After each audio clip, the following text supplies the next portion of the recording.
prayer day. So yeah. Hey, BOOZHOO! Who is that? Mamusa 54? Minnesota Moose? Minnesota Moose, that's what that means. Cool. All right. Well, hey, Michael, do you want to come up and say hello and maybe sing a song? Yeah, sure. Ladies and gentlemen, I would like to introduce to you the creator of BOOZHOO NANABOOZHOO, Michael Lyons. Take it away, Nietzsche. I've got to figure out a better way of transitioning.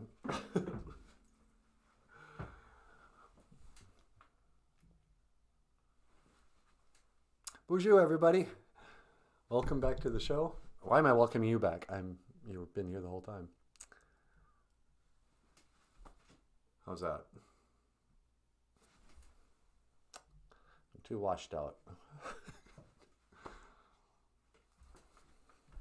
So yeah, Merry Christmas, everyone. Happy to see you today. This morning we taped a show with NANABOOZHOO and Natasha. And it was NANABOOZHOO telling the original Christmas story.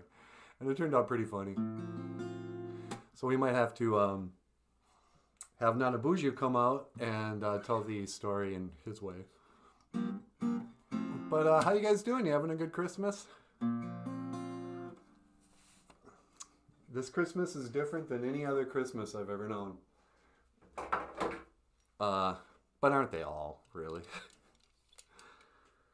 But there's a kind of a collective feeling of something, you know, with current events being what they are.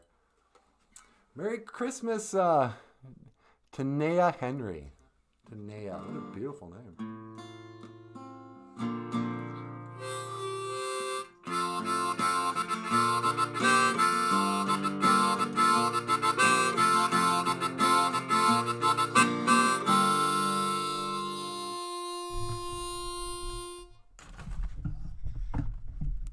Maybe I can make this a little louder. Welcome to BOOZHOO NANABOOZHOO, the podcast about Ojibwe language and culture. And I'm happy to be here with you today to speak Ojibwe and learn about the language and culture.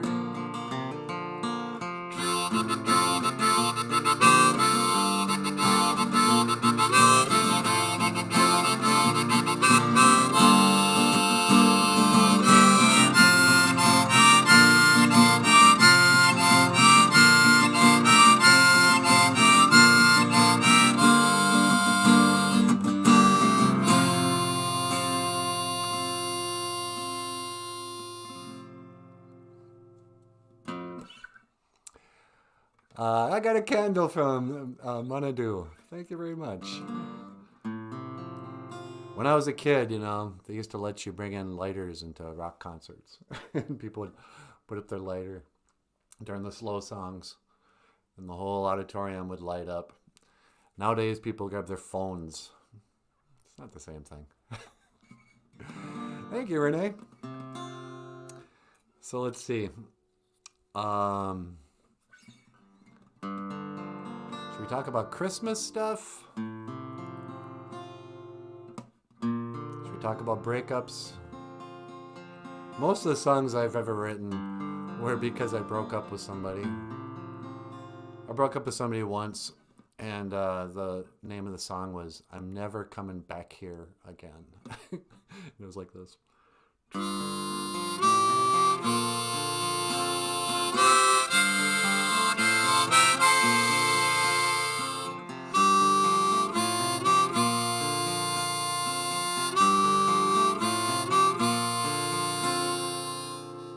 I'm never coming back here again. This is it now, this is the end. Tomorrow I'll say we can still be friends, but I'm never coming back here again. I'm never coming back here again. Isn't that kind of the feeling, when you break up with somebody? It's like, that's it. There's a moment, it's like quitting smoking or something, where you finally put your foot down and you end the relationship. And it's a really good moment in the long run. It is so painful in the short term. To end a relationship, I mean, we'll avoid that moment for years. Because you're always afraid maybe this was totally the wrong thing to do. What if I regret this? Man, my face is still really washed out.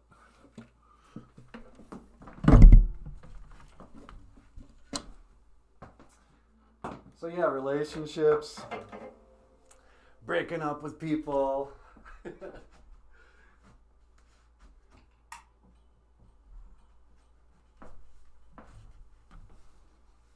Yeah, that's better. Got some mood lighting.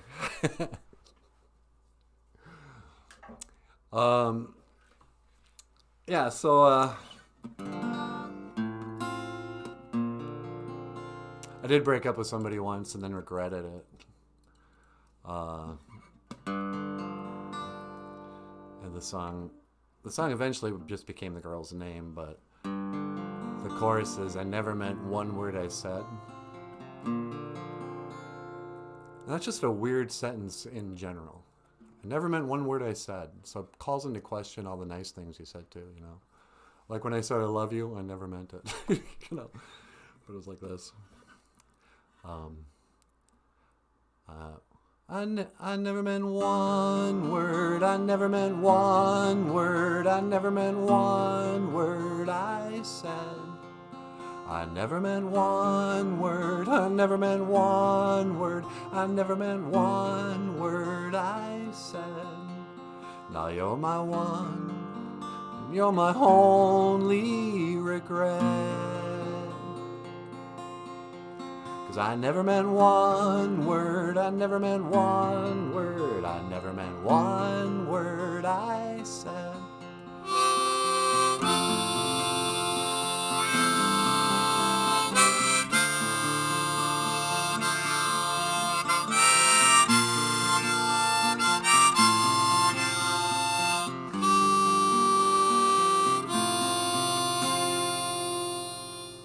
And I lost my job just the other day.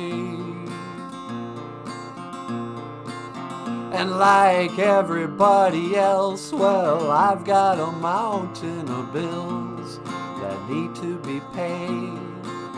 Then I lost my way, now I don't know which way to go. But the wind may blow and the grass may grow, and for all we know it just might snow. And what'll I do? What have we become when the day is over and the night's begun? What'll I do about me and you? I told you before, we are so through. But I never meant one word. I never meant one word. I never meant one word I said. I never meant one word. I never meant one word. I never meant one word I said. And I'm so sorry. I'd never treat you like that again. I never meant one word. I never meant one word. I never meant one word I said.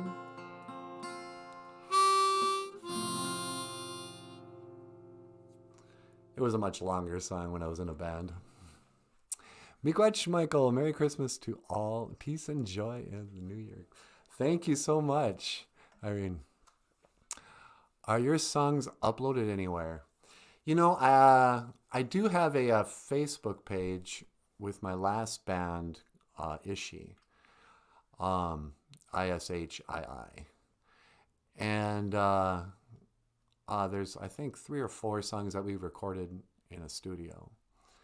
But not really. Not Nanaboozhoo's done a lot of like music videos where he's been the singer, and Natasha, of recordings I've done. But we recorded a full album. I think we had 11 songs or something, right at the time when recording an album became pointless.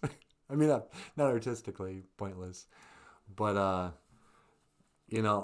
haven't bought any music in 10 years.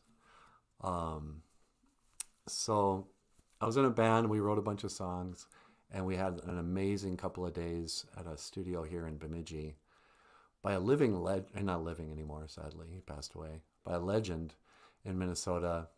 Gary Berger was our producer for this album, and it was the last album he had recorded before he died of cancer. And Gary became famous in the mid-'60s when he was in the Air Force, stationed, I think Air Force, maybe Army. He was in the military anyway, stationed in Germany. And he started a band called the Monks. And the Monks were a punk band before there was punk. And these guys dressed in robes with, rope belts and shaved a monk, like Robin Hood type monk.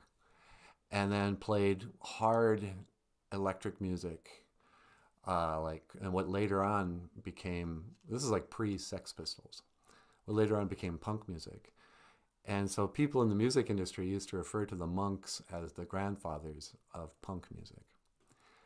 But at the same time, he was just some dude from, Minnesota. So after the Monks, and they recorded a few albums and had, some success. He came back to Minnesota and became a record producer. And just a really sweet guy. Really liked him a lot. And he recorded this album that we did, which is mostly me singing. I guess our bass player did 2 songs. But we also had the drummer and his wife sang backup vocals and stuff. And the songs are pretty good,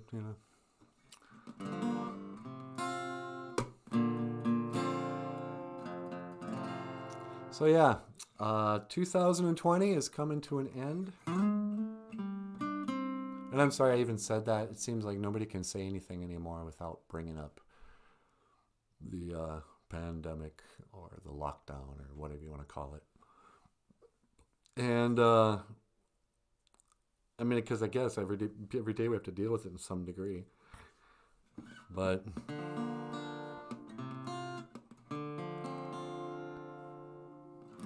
and I don't have any expectation that 2021 is going to be all that different.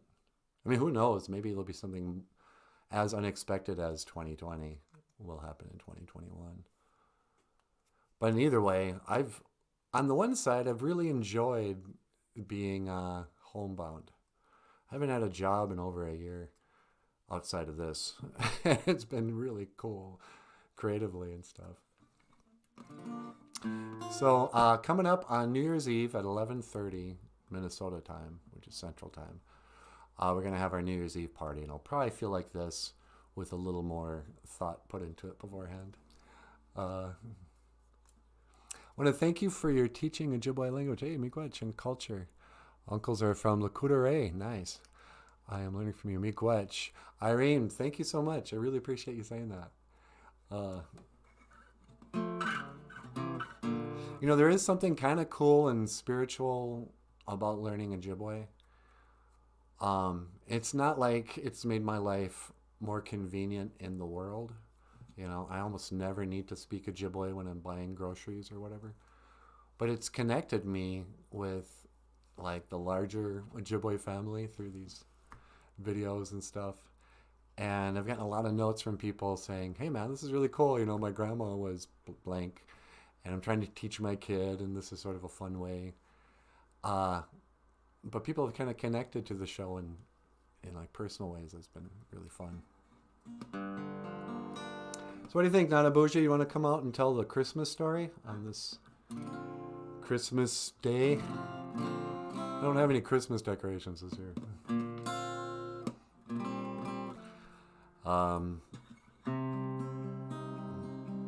When I was growing up, a good Christmas gift to give and get your siblings was always an album or a record. One year my brother got me the Gene Simmons solo album, Kiss, Gene Simmons. And I want to take credit for this, I might be wrong, but I think I got him Pink Floyd The Wall that same year. And both albums changed my life. But Pink Floyd especially made me kind of wake up to, I don't know, lyrics in a different way. Bum ba dum, bum ba bum bum bum ba dum, bum ba bum bum. We don't need no education. Bum ba dum, bum ba bum bum. We don't need no thought control. Bum ba dum, bum ba bum bum. No dark sarcasm in the classroom. Bum ba dum, bum ba bum bum. Teacher, leave them kids alone. Hey, teacher, leave them kids alone. Ba-dum, bum ba bum bum bum. All in all, you were all just bricks in the wall. Ba-dum, bum ba bum bum bum. All in all, you were all just bricks in the wall. Ba-dum, bum ba bum bum bum. Ba-dum. And then this is Natasha being the schoolmaster. Wrong! Do it again! You can't have any pudding if you don't eat your meat! How can you have any pudding if you don't eat your meat? When I do the Natasha voice, I have to fight the urge to make my eyes all buggy. Oh, you know, like if you can see me when I'm doing her. My face kind of looks like this. Hi, everybody! It's absurd. But it kind of comes in handy sometimes when I'm singing. Because she can sing much higher than I can sing. And she's more expressive. She's got more soul. Looking out on the morning rain. You know, if I sing goofy like that, I can sing with a lot more soul. But if I sing in my range, you know, it's much more self-conscious. Thank you, Renee. So coming up, NanaBOOZHOO, would you like to make an appearance? Yeah, man, I wouldn't mind talking to them people. Okay. I am the worst ventriloquist in the world. I mean, I just can't do it. If I try to talk a lot, you know, it just sounds like this.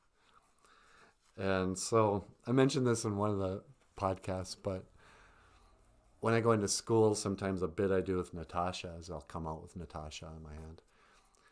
And I don't want to ruin the bit. Well, I would come up pretending to be like the bad ventriloquist. Hello, children. My name is Michael, and I'm a ventriloquist. Well, you see, being a ventriloquist is a very important job. What are you doing? What? I'm a ventriloquist. You're doing it backwards. You know. But all right. So, NanaBOOZHOO, why don't you come out? I'm going to turn the lights back on. We need a stagehand in the worst way. Yeah, I know, huh? And let's see if I can make this transition without. I mean, I don't know why I think it matters so much, but I want the people to have a certain experience with us. Yeah, you know, I totally understand where you're coming from, Michael. That doesn't help. Oh,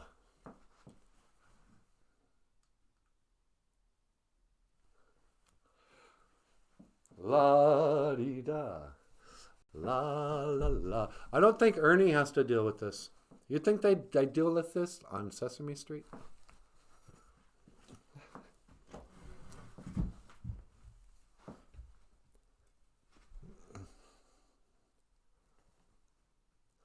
Everywhere I go, I get slandered, libel. I hear words I never heard in the Bible, and I'm one Step away from the shoe shine. Now the microphone is all out of line. How's that? Okay. Bonjour. I'm back. Sorry. I should be wearing a mask. I just gave you all the COVID. So, all right. Here we are. Hey.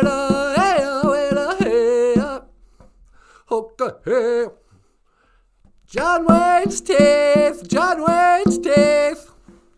Are they real? Are they still? Remember that scene in Smoke Signals? Where those guys are riding a bus? And he's all like, would you quit grinning like an idiot? You gotta look stoic. Don't you even know how to act like a real Indian? And the other guy's like, I guess not. And goes, well, first of all, take your hair out of them braids. You gotta let your hair fly. Indian ain't nothing without his hair. And then you gotta look mean. You gotta look like you just came back from killing a buffalo. And Thomas was like, what? But our people never hunted buffalo. We were fishermen. You want to look like you just came back from killing a fish? The saint dances with salmon, you know. Smoke Signals. That's a movie everybody loves, and I do too. But you can't watch it with too much of a critical eye. You know, if you really look at it and,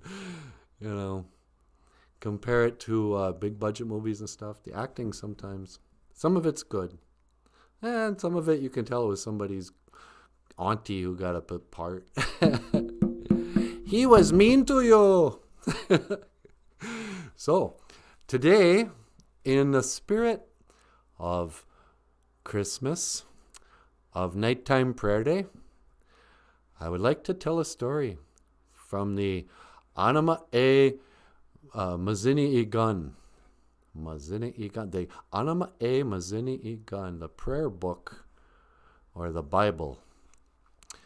This is the story of the first Christmas. Do, do, do, do, do, do, do. Thank you, sweetie. That was to get you in the Christmas spirit. Actually, maybe you should sing Silent Night first. Silent night, holy night, not. All right, thank you. So, back in the days of the grandfathers, there was a young girl, and her name was Mary. And so the night came, so the time came. Mary was asleep in her bed there. And an angel of the Lord came. I think his name was Gabriel. And he appears before Mary. And I can't remember if it's in a dream or if he woke her up from sleep. But it doesn't matter. Gabriel came to her and he says, Mary, do not be afraid. For I come with news of great whatever. He says, I got good news for you, Mary. You're going to get pregnant by God. God has sent me to tell you that you've been selected to be the mom of God.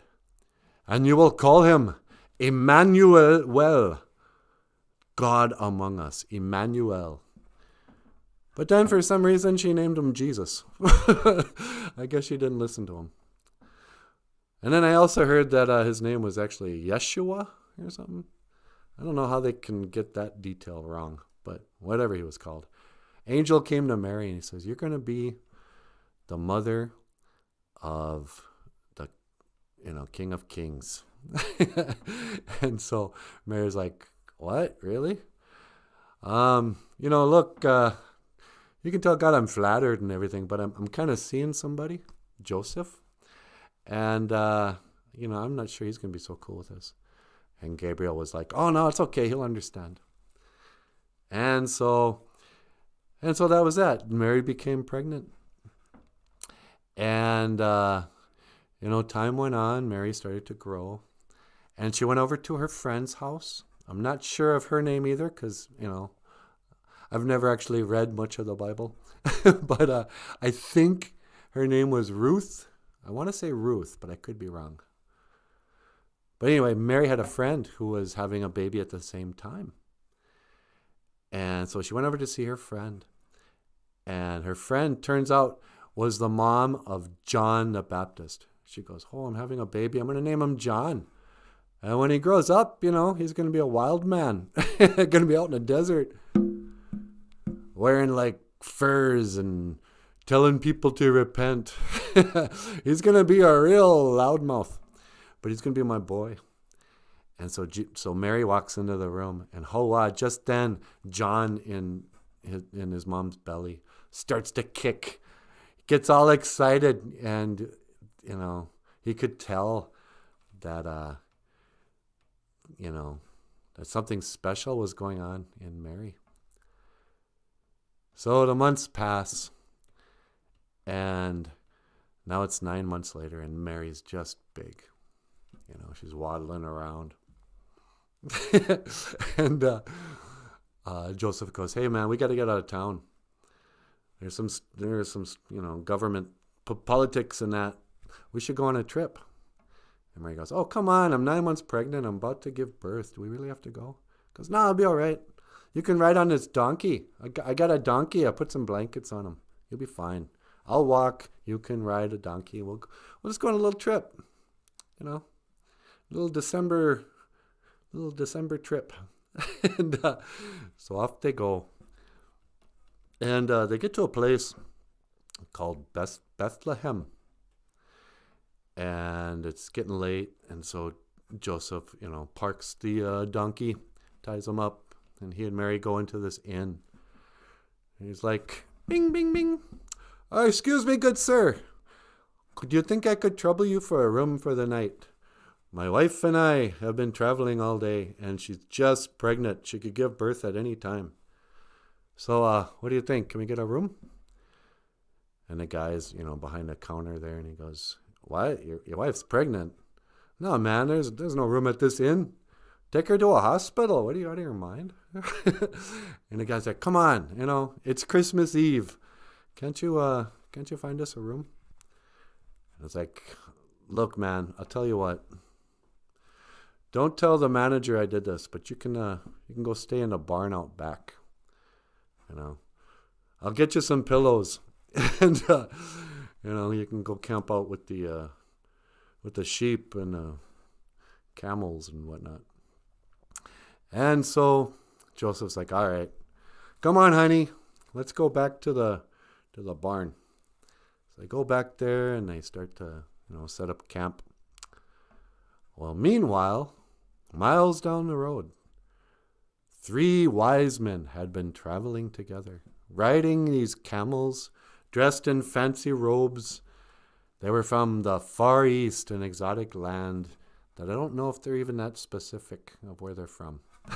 But so they're following a star to Bethlehem. For they know that the Christ child is to be born on this day. And also, meanwhile, out in the fields, there were shepherds guarding their flock by night. They're out there just in case they had to, whack a wolf. "Hey, stay away from our flocks. I'm a shepherd. I'll knock you out." And so this big star starts, it's right above the hotel there. And the wise men they get up there like, "Oh, wow, I think we're here. Hey, look at that star. It's right over that inn. You guys ready? Should we go in and get a room? Did you bring your Christmas gifts?" And the one wise man goes, "Yeah, man. I couldn't think of what to get, so I just got him some money. I brought some gold." And the other wise man was like, "Well, I brought some frankincense. I think it's a kind of cologne, maybe, because that's a good gift for a baby, right?" And then the first wise man was like, yeah, I don't know, man. I got some myrrh, and I don't even know what that is. So let's go in and get a room for the night. So they go in, they're like, bing, bing. Excuse me, sir. We are 3 wise men. We would like a room for the night. And the guy goes, yeah, look, man, I just like I told the last guy, we don't have any rooms. You're going to have to keep going. Maybe Super 8 has something. And the wise men are like, what, there was another guy here? He goes, yeah, this guy and his pregnant wife. They wanted a room too, but I told them they had to sleep in a barn. So we really have nothing for you guys. And the wise men go, oh, what do you think? Pregnant lady here underneath the star? Betcha that's our lady. Let's go out back and say hello. So they walk out back. And it's just like you always saw it. You know, the manger scene. There's like a glow. There's a star overhead. And there were like shepherds and animals. And sure enough, Mary had her baby. And she had wrapped little baby Jesus in swaddling clothes. So the wise men walk up there. And they see Joseph. And they're like, hey, man, we are 3 wise men. And we have traveled from the east, following the star. And we've come here to pay respects to the Christ child, to Emmanuel, God among us. And Joseph was like, what, you mean Jesus? Yeah. I decided to name him Jesus. It's got, I don't know, it's kind of cool. He's going to be a great football player someday. And so the wise men were like, yes, and we have brought gifts to honor the newborn babe. We have brought gold, frankincense, and myrrh. And Joseph is like, gold, frankincense, and myrrh. Doesn't sound too wise to me. You mean not one of you guys thought of getting like a teddy bear? Maybe a rattle? Babies like rattles. But he's like, all right, well, come on in, take a look. Thank you for the gold. I can sure use that. But, so they go in there and there's a little drummer boy. What was it? Pa-dum-pa-pum-pum. And the little boy was like, I have no gifts to bring. You know, at least you guys brought frankincense and myrrh. I got nothing. And wise men are like, well, you got a drum. I mean, yeah, you're kind of re-gifting, but give him a drum. Babies like to beat on drums. But they get up there and like, oh, there he is, the King of Kings. Hail the King of Kings. And they got down on their knees and they bowed their heads. And that was the first Christmas story. They were in awe. And so they stood around for a while. And Joseph was like, yeah, well, I suppose, it's getting pretty late.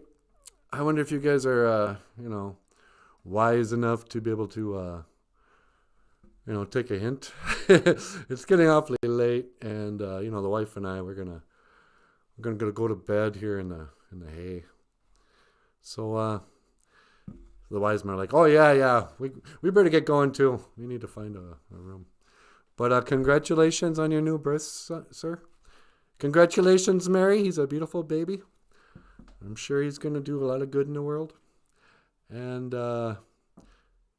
see, the thing is, the Bible doesn't mention this, but the wise men were from Minnesota. And so it took them a long time to actually leave. They did that first sort of, well, it's getting late. And then they stood up, they put on their cloaks again, and they stood by the door there with their hand right on the knob, saying, yeah, say, by the way, did you guys hear that, whatever? And then, so there was a second goodbye. All right, well, we better go. And then, Joseph had to walk them out to the camels. And then they get on the camels, and then there's a third conversation. Yeah, well, you boys be careful. A lot of deer out there tonight. You don't want to run into a deer on your camel. And they're like, yeah, well, I suppose. They never want to say goodbye. Like, well, I'll see you around, Joseph. Take care of that kid. He's going to need a strong father figure. And Joseph's like, I think he's okay in that area. But this is the story of the first Christmas. And you have been watching BOOZHOO NANABOOZHOO, the podcast about Ojibwe language and culture. I am NANABOOZHOO. This is Natasha.